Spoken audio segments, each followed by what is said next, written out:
Boleh nggak Pak dijelasin sedikit mengenai program Ayo Sekolah Ayo Kuliah ini? Jadi ASAK ini berawal dari seorang anak muda ya. Waktu itu ada satu pengalaman ya, satu pengalaman yang luar biasa yang saya nggak habis pikir gitu ya.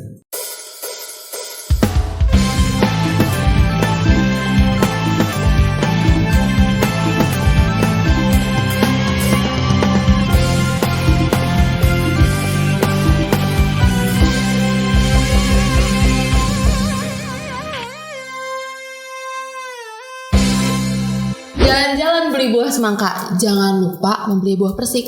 Hai teman-teman OMK, balik lagi di Ngulik, ngobrol unik dan asik. Oke teman-teman, jumpa lagi dengan saya Titis di Ngulik episode keempat. Nah, di episode 4 kali ini tema yang akan kita ambil adalah peduli pendidikan demi meningkatkan martabat manusia. Nah, tema kali ini berkaitan dengan Hari Pendidikan Nasional nih. Nah, mengulik dan mengingat sedikit tentang Hardiknas. Jadi kita merayakan Hardiknas setiap tanggal 2 Mei. Teman-teman tahu nggak nih kenapa setiap tanggal 2 Mei? Jadi tanggal 2 Mei itu adalah hari kelahirannya dari Bapak Pendidikan kita, Ki Hajar Dewantara. Pemerintah Indonesia ingin kita semua masyarakat Indonesia menghormati jasa beliau sehingga tanggal lahir beliau yang dijadikan Hari Pendidikan Nasional. Nah, Hari Pendidikan Nasional kan punya semboyan nih. Nah, teman-teman tahu nggak nih semboyannya apa? Yang masih ingat boleh komen di kolom komentar ya. Oke, berkaitan dengan Hari Pendidikan Nasional nih. Jadi, gereja sudah punya program untuk meningkatkan pendidikan di Indonesia. Salah satunya adalah program Ayo Sekolah Ayo Kuliah. Hari ini kita akan mengulik lebih dalam lagi tentang program Ayo Sekolah Ayo Kuliah ini. Di depan saya sudah ada narasumber yang paling terpercaya, yaitu Bapak Filipus Budi Utomo selaku Ketua dari ASAK Gereja Santa Clara. Halo Bapak, apa kabar? Luar biasa. Luar biasa, semoga selalu sehat dan bahagia ya Pak. Amin. Oke, Bapak boleh sapa dulu nih teman-teman OMK kita. Say hi Pak. Halo. Jadi beliau ini adalah ketua dari ASAK ya Pak, betul ya? Betul ya. Oke Pak, kita hari ini mau membahas terkait Ayo Sekolah Ayo Kuliah nih Pak. Baik. Mungkin ada beberapa OMK atau beberapa umat Santa Clara yang nggak tahu nih program ini apa. Boleh nggak Pak dijelasin sedikit mengenai program Ayo Sekolah Ayo Kuliah ini? Oke, baik. ASAK ini singkatan dari Ayo Sekolah Ayo Kuliah. Yes. Itu suatu semacam program orang tua asuh yang mempertemukan antara penyantun dan anak yang akan disantuni dengan komitmen tertentu. Begitu. Nah, komitmen tertentu ini adalah sanggup memberikan dengan jumlah tetap dengan waktu minimal 1 tahun. Begitu. Nah, ini ada komitmennya ini ada bedanya nggak Pak untuk yang sekolah dan yang kuliah? Nah, apakah nominalnya ini selama jangka waktu 1 tahun ini nominalnya apakah sama? Kalau untuk anak Ayo Sekolah itu 250.000 per bulan per anak. Sedangkan untuk Ayo Kuliah 500.000. Oke, jadi komitmennya misalkan saya nih mau berkomitmen nih di ASAK, berarti setiap bulannya ini 250.000 misalkan untuk anak sekolah nih 250.000 selama setahun. Betul. Tidak fleksibel ya Pak, misalkan 300.000 atau 400.000 itu tidak ya? Saat ini masih 250.000. Oke, saat ini masih 250.000 selama minimal 1 tahun. Minimal 1 tahun. Oke, nah mau mengulik lebih dalam lagi nih Pak tentang ASAK, boleh nggak sih Pak? Saya mau tahu nih sejarahnya dari Ayo Sekolah Ayo Kuliah ini. Awal mulanya itu dari siapa sih Pak pencetusnya? Dan saat ini struktur organisasi di ASAK di Gereja Santa Clara itu siapa? Baik.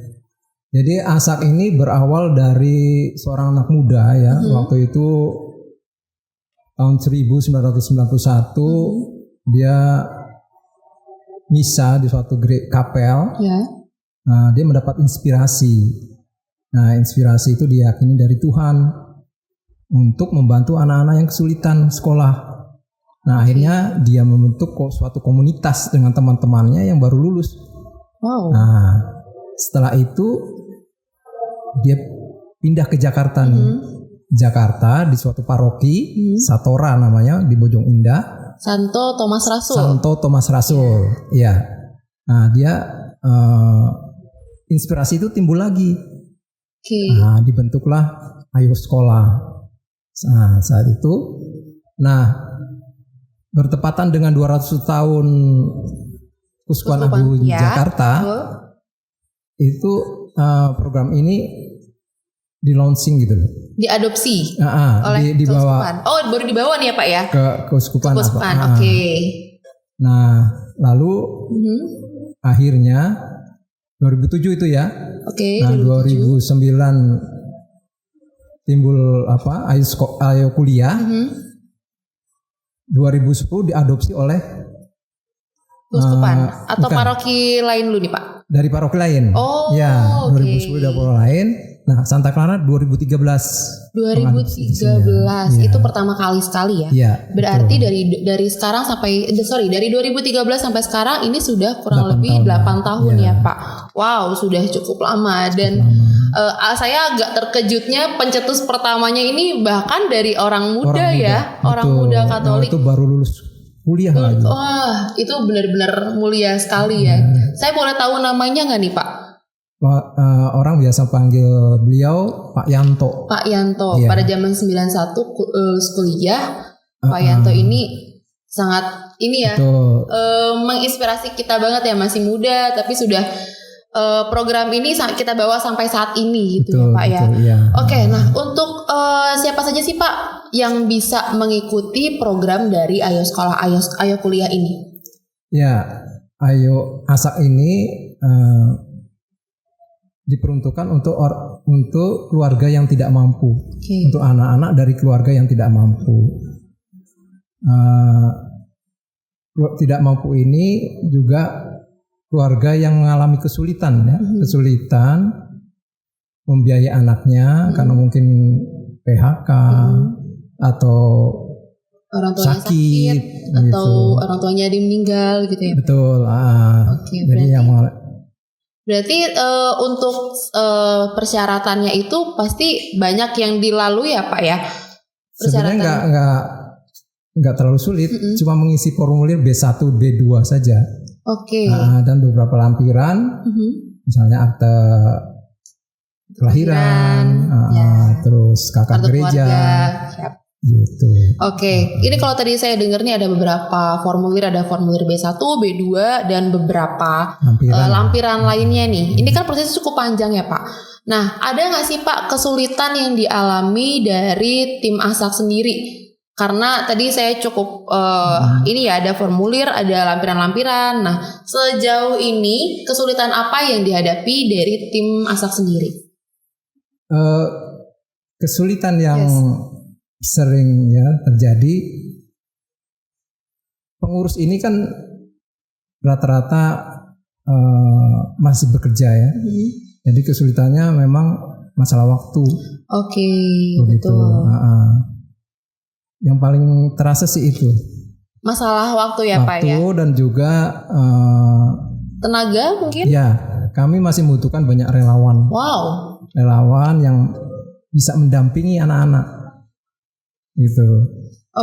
Jadi kesulitannya ini saat ini yang sedang dihadapi oleh tim Asak sendiri itu adalah kurangnya waktu karena banyak yang bekerja dan tenaga untuk relawan ya Pak ya. Betul. Mungkin bisa kali teman-teman OMK atau Umat Santa Clara yang mau mendaftar menjadi relawannya Asak sangat terbuka ya Pak ya. Terbuka dan sangat terima kasih sekali. Iya betul. Gitu. Teman-teman, siapa tahu teman-teman ada yang mau mendaftar bisa langsung ke sekretariat paroki ya. Boleh. Untuk mendaftar atau bisa langsung ke Pak Budinya langsung.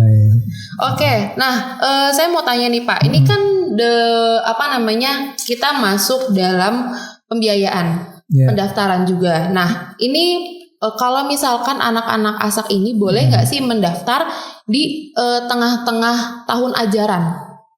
Untuk saat ini belum bisa karena Asak mempunyai jadwal yang tetap. Nah, biasanya bulan April itu diberi kesempatan untuk mendaftar selama 1 bulan.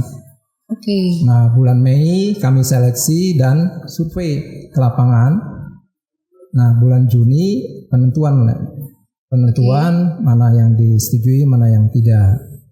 Itu setelah bulan Juli sampai Juni pembagian bantuannya. Ya, oke. Nah, kalau tadi Gitu. saya dengar ada survei ya Pak, survei, wawancara dan interview itu juga sebagai salah satu syarat ya Pak ya. Ya itu proses. Oke, proses untuk seleksi lah ya Pak. Betul. Oke, dengan tujuan agar dana yang disalurkan dari penyantun itu tepat sasaran tentunya. Betul. Oke. Nah, karena sudah 8 tahun pasti banyak banget nih Pak cerita dari tim ASAK sendiri.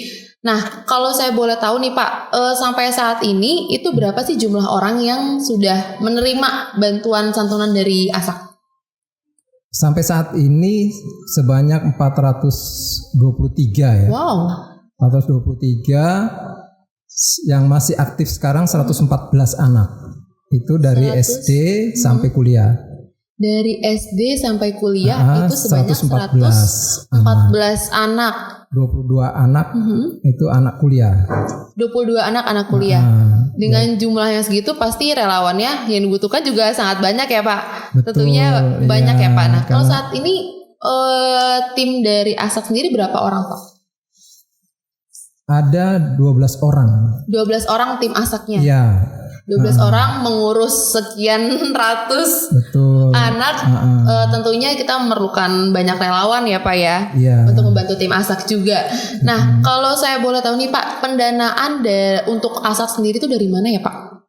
Ya puji Tuhannya kami Santa Clara itu masih ditopang oleh paroki Regina Coeli, paroki Pantai Indah Kapuk. Oke.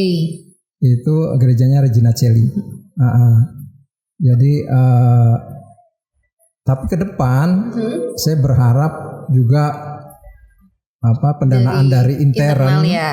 itu bisa kita gali gitu. Oke, nah tadi kalau tim ASAK ini pasti tidak berdiri sendiri dong Pak. Pasti ada bantuan, support dari eksternal atau internal. Nah ini dari tim ASAK sendiri kerjasamanya secara internal dan eksternal tuh dengan siapa saja sih Pak? Ya akhirnya karena kami keterbatasan tenaga, kami sangat mengandalkan kerjasama dengan ketua lingkungan. Oke. Dengan ketua lingkungan, dengan seksi-seksi kategorial.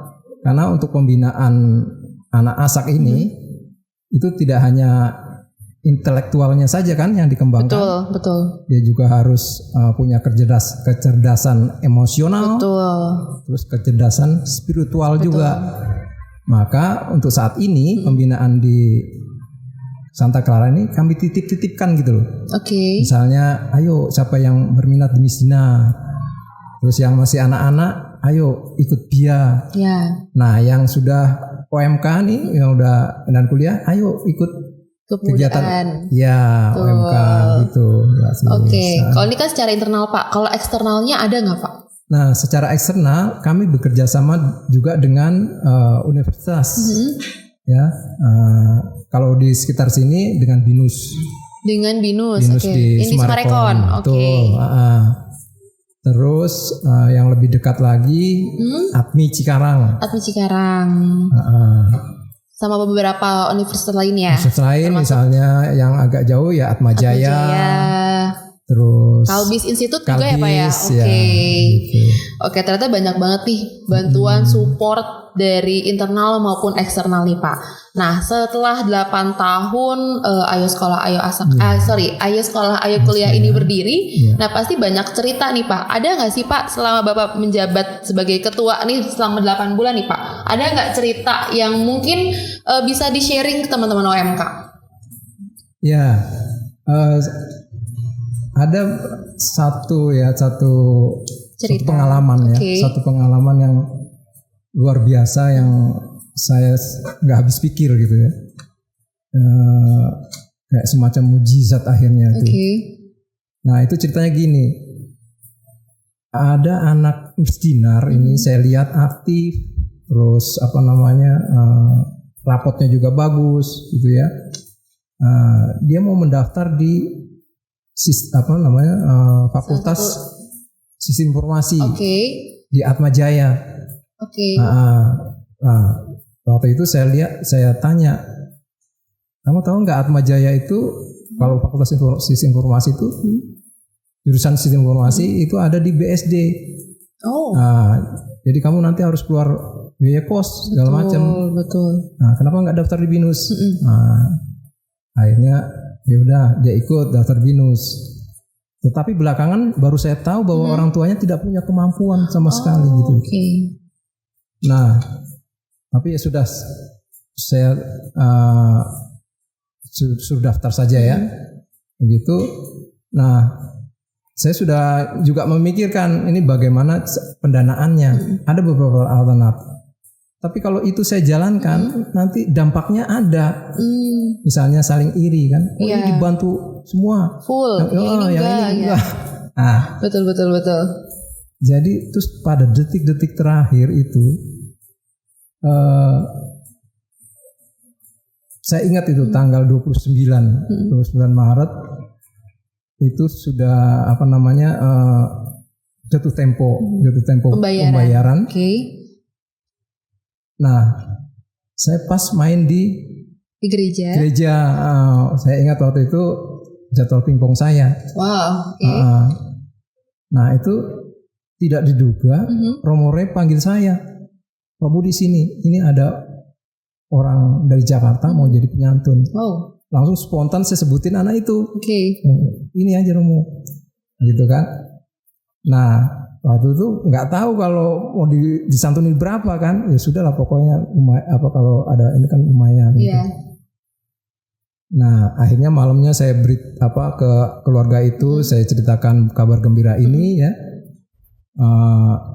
Ternyata besoknya Romo Rey itu kirim bukti transfer. Dan jumlahnya ternyata full. Sesuai dengan total pembayarannya? Iya, sesuai dengan kewajibannya itu. Wah, di situ saya betul-betul shock gitu. Saya cukup merinding nih Pak dengar ceritanya loh. Itu H-1 ya Pak ya? Iya. H-1 tempo pembayaran. Betul. Ternyata ada penyantun yang ingin membayarkan, ternyata full. Nah, disitulah saya, Tuhan luar biasa. Dia menyelamatkan saya. Betul. Artinya kan nggak bisa orang ini iri kan? Yes. Karena kan ya tergantung menyantun kan. Iya benar. Gitu. Memang sudah jalannya anak ini mendapatkan santunan yang full. Mungkin berkat doanya, berkat usahanya selama ini pelayanan di gereja. Di gereja betul itu. Ini pengalaman yang benar-benar dinamakan mukjizat ya. Ini mukjizat sesungguhnya ya. Pak. Nah, kalau tadi kan ada penyantunnya melalui Romo yang menghubungi Romo nih. Misalkan ada umat dari Santa Clara ingin juga menjadi donatur atau penyantun di Asak Santa Clara ini, bagaimana caranya Pak? Itu sangat gampang sebenarnya, tinggal menghubungi aja sekretariat. Nanti sekretariat juga akan meneruskan ke saya. Nanti tinggal isi formulir, isi kesanggupannya, komitmennya berapa? Nah, bisa juga kalau memang tidak mau komitmen, misalnya saya mau lagi dapat rezeki nih. Saya mau sekali waktu aja dengan jumlah sekian misalnya. Itu bisa juga. Tapi itu jadinya donatur bukan penyantun. Jadi ada dua tipe ya teman-teman ya. Ada donatur dan ada penyantun. Kalau penyantun itu setiap bulan 250.000 atau 500.000 untuk anak kuliah. Kalau donatur sekali waktu tapi dengan jumlah nominal yang diinginkan, terserah. Ini cukup mudah ya, tinggal langsung ke sekretariat paroki aja. Pak, apa sih harapan khusus dari Pak Budi nih? Mungkin Pak Budi juga mewakili orang tua kita semua nih, orang tua orang muda di Paroki Clara. Apa sih harapannya Pak untuk kita semua orang muda Katolik? Ya, secara umum ya orang muda Katolik, baik itu yang di Asak maupun yang tidak, saya pikir jangan takut bermimpi. Betul. Ya, tapi tolong bedakan ya antara mimpi dengan berkhayal. Beda itu ya Pak ya? Saya pikir sama itu loh, mimpi dan berkhayal loh Pak. Apa tuh bedanya Pak? Ya, kalau berkhayal itu ya kita cuma angan-angan aja ya. Angan saja. Kalau bermimpi pasti ada semangat untuk mewujudkannya. Betul. Kan gitu. Betul. Jangan takut bermimpi. Dan ada suatu ucapan dari Bung Karno nih yang saya selalu ingat. Gantungkanlah cita-citamu setinggi langit. Kalaupun jatuh masih di antara bintang-bintang. Ya, itu keren banget sih dari Pak Bung Karno. Ya, ada itu. lagi Pak harapan lainnya untuk kami? Itu jangan takut bermimpi. Yang pertama, yang kedua, dekatkanlah diri kalian ke gereja. Ya, dekatkanlah dengan gereja, lalu kenalilah dirimu dan juga kenalilah Tuhan. Nah, kalau saya lihat gereja inilah sebenarnya laboratoriumnya kehidupan. Kalian banyak belajar kalau dekat datang ke sini, banyak belajar tentang kehidupan. Betul. Gitu. Nah, kenalilah dirimu, maksudnya kekuranganmu, kelebihanmu. Kekuranganmu silahkan, kalau masih bisa dirubah, rubahlah. Tapi kalau tidak, terimalah dengan sukacita, gitu, dengan rasa syukur. Wow. Gitu tipnya. Kalau saya mau nambahin sedikit nih Pak. Mungkin ini juga sebenarnya kata-kata dari Bapak juga nih. Karena Bapak juga pernah ngomong ke saya nih. Pokoknya kita teman-teman OMK atau semua umat paroki ya do the best aja lah ya Pak.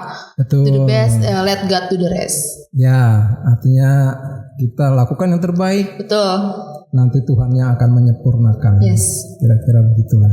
Yes. Tidak perlu menjadi seorang yang sempurna, tapi kita sudah memberikan yang terbaik. Oke. Pak Budi, terima kasih banyak atas waktu dan kesempatannya. Sama-sama. Sudah berbagi cerita tentang Ayo Sekolah Ayo Kuliah ini di sini. Semoga berguna juga untuk teman-teman OMK dan umat paroki Santa Clara ya Pak.